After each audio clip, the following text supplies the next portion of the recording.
Guys, Chandler's got a bug up his backside. I was thinking about pans, and you've seen a couple of my pan videos. If you haven't, go back, there's a few of them. And I want to do a square frying pan one of these days, and I was thinking about trying that today, and then I got thinking about a saucepan.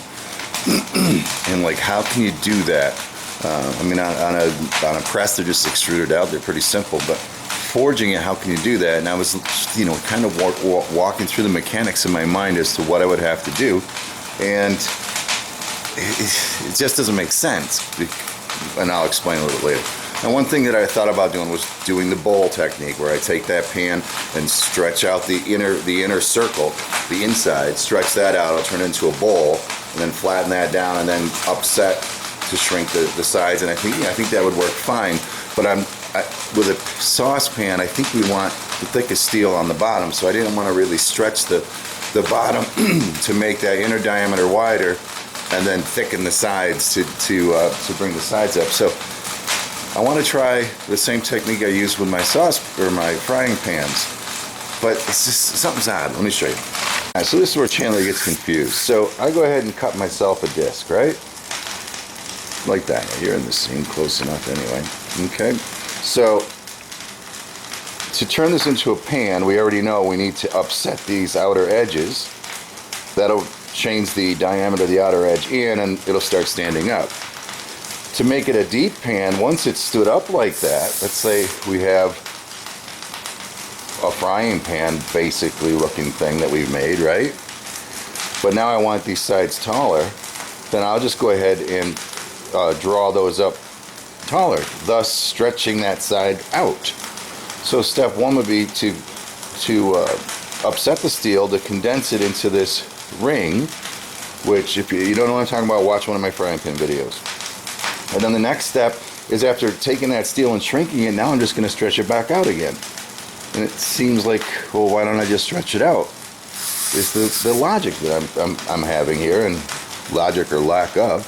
So what I'm wondering is, if I go ahead and mark my inner diameter and just take and radially stretch these out, for some reason in my brain, I think the son of a gun's going to roll up into a pan. So, could be totally stupid, but that's what we're going to do. So I got a piece of, this is that 1/8 inch 1008 that I've been using for the frying pans. Because this is a proof of concept, I'll only use this piece that's left. It's not going to be a very big saucepan, that's for sure. But we'll go ahead and I'll cut something here. We'll probably be able to get, so we got about 8 inches that we can salvage. Call it a 2 inches on each side. That gives you about a 4-inch little tiny saucepan. Proof of concept. Chances are I wouldn't do this out of steel anyway. I'd probably do it out of stainless. But let's just go ahead and cut this, and let's learn together. Sometimes once you get the thing in your hand, you realize how stupid you are. You know, in the drawing on the table, it's like, well, if I stretch that out, everything should come up. And the fact of the matter is, this steel here has to be that diameter there. That's all there is to it. It has to be that diameter. Once it's that diameter and vertical, then when we stretch it up, we'll get our height. So yeah, we're gonna have to do the crimp. We'll use the old technique to crimp and upset until we get this pan folded up. And then I'll go ahead, again, this is 1/8 inch, so I should have a good amount of stretch. I'd love to see a pan with, I don't know, 3-inch sides or something like that. This is already, I think, about 1 inch, 1.5 inches, 1 3/4, so we only have to double the height. But we got a lot of work to do, crimping and folding. I'll show you a couple of those. You can go back and look at some of my other videos, and then we'll see what we can do about stretching it out. I'm hoping I can do it right over the anvil, but that's, you know, the horn here, it's going to fight me. I'm not sure if I might have to make a tool for that. Don't know for sure, but we're going to do the what do you call it, the clamshell upsetting first. Get the first round of this started. Again, I'm going to go ahead, I'm going to use this jig, it'll work for a while here, and I'm just going to get a couple of clamshells made here so I can start upsetting. Alright, that rimple right there, and then we'll come over here and we'll just upset that together.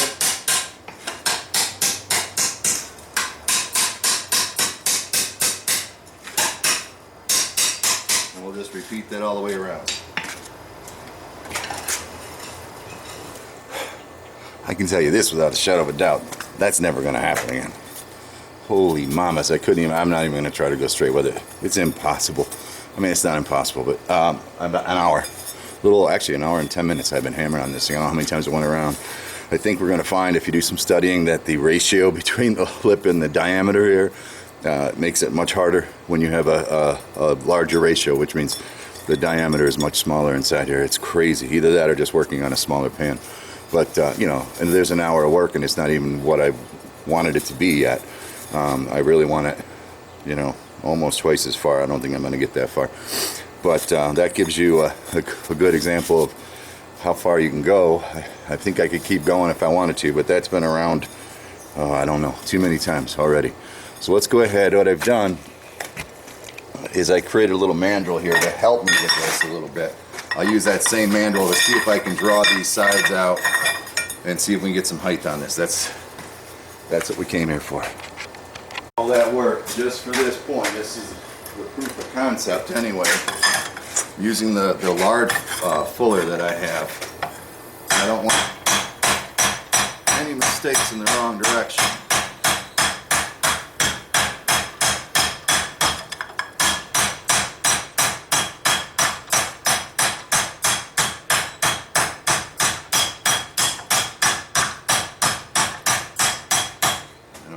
Don't know what we're going to get out of this son of a gun. I think it was a dumb idea, Chandler. Going all the way around with the fuller. I'm not liking the way it looks, but we're going to take what we can out of it. Now I'm just going to see about drawing that out a little.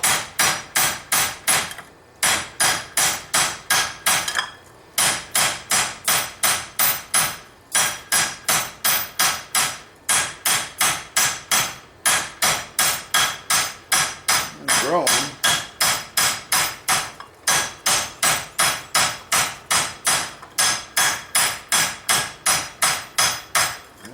The line now, I was back there, I went half an inch anyway. We'll see. I'll be back once I get around it. That'll be it, I guarantee it. Alright, last go of it right here. I ain't crying about that, I'll tell you.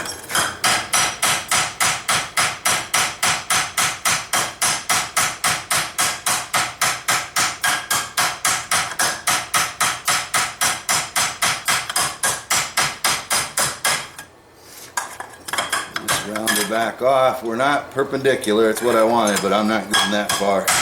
We're not horrible. We're not horrible. Just get her evened up.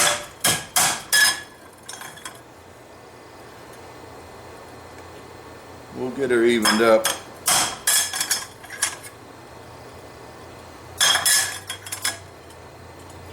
Trimmed up.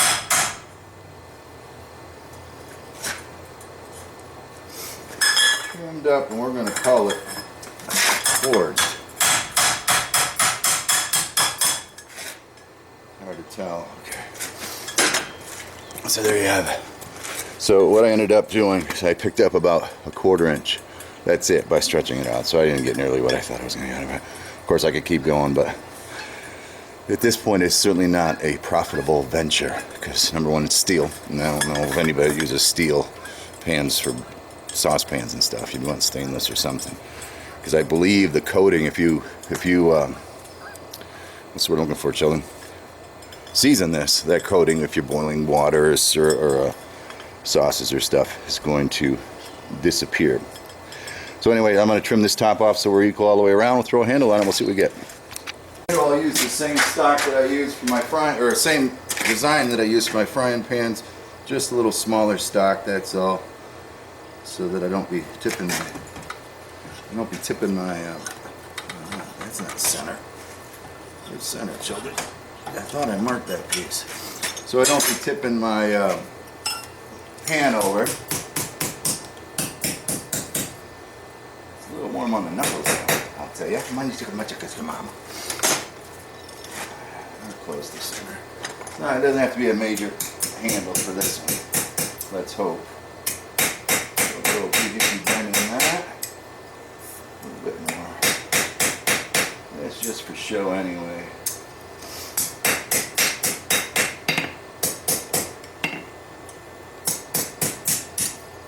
And then we'll come back and take care of the other end of this.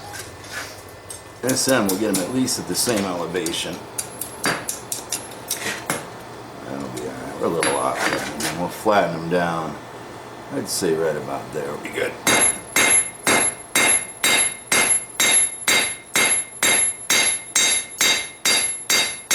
Like that, and we're going to want to bend them this way. Let's see what that gives us for a handle. That's a little too steep. We'll go a little farther then. A little bit farther.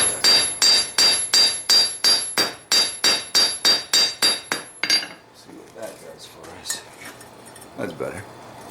That looks like a proper saucepan. Alright, we get it cleaned up, and I'll come back when she be done. There you have it. What I'm going to call a very shallow saucepan. The idea was, from the get-go, was totally crazy. Right? My original thought that I could just stretch it and it would roll naturally. And like, what the heck, are you crazy? That diameter. This piece of steel was out here at one time, and that's the key. You gotta shrink that down. So I mean, I kind of like it. It's a neat little heavy. It's a heavy little saucepan. But again, I'm gonna have to do some research. I'm not exactly sure what steel as a saucepan would do. I'm gonna go ahead and we're gonna season this thing right over the forge today, get it done quick and easy. But I'll do some research, and heck, maybe I'll bring myself home a new saucepan to make some sauce that I don't make. But anyway, you get the idea. Let's season it up. Season this up. Tell you how cold it is. My olive oil is still solid. I thought it was warm enough for it not to be solid. I use olive oil, coconut oil. Depends on where I am. If I do anything at the shop, since I have olive oil here, that's what I use. So I'm just going to take olive oil and just coat the entire pan. You've seen me do this before in my other pan videos. Same old again with a, I don't know, with a saucepan. We call it a mini frying pan anyway. I don't know if this coating, once you get a nice good heavy coat on, I don't know if that'll be enough to